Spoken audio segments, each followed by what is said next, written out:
Kevin Pyles, and I work at Domo. I've been at Domo now for over 4 years. I'm a director of QA. I have a team here. We also have some offshore resources that we use for the testing efforts. And I love testing. I've been in testing now for over 12 years, and I just find a lot of passion in testing.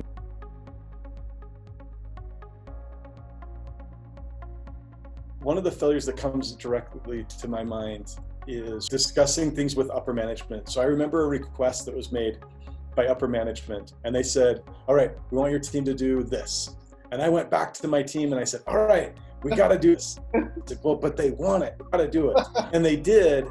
And then it was just a couple weeks later, I was talking to upper management again, and upper management said, oh, let's see, we want it this other way. And I realized then that my team had been right, and I should have listened to my team and put back on upper management. Instead of just saying, yes, we'll go do it, I should have said, let me discuss that with my team. And so I maybe on a negative, I see a lot of leaders that don't do the lifelong learning. And I think you mentioned a lot of leaders feel like they already know everything.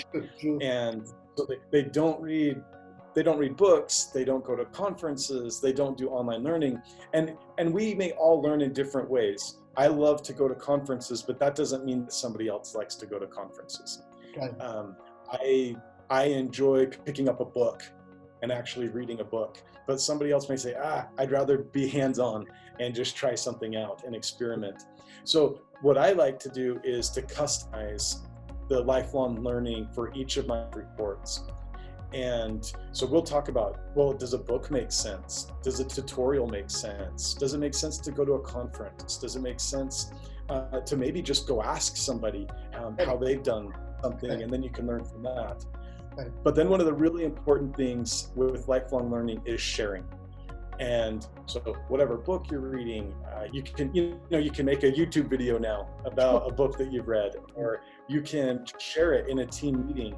You could go to a conference, but when you get back from the conference, you need to share with the rest of your team what you learned. And doing that, of course, benefits all of the people that you share with, right? Because they get to learn from things that you've learned. But I think it also shows as a leader, I care to learn, and I haven't learned everything.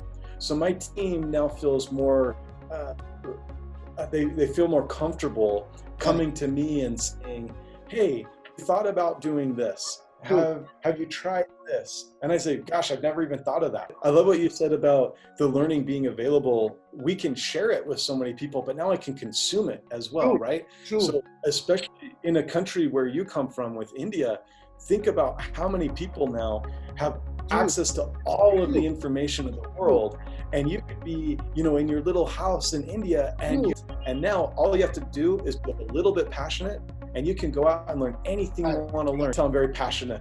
And so the same thing when it comes to young leaders is be passionate, go after it.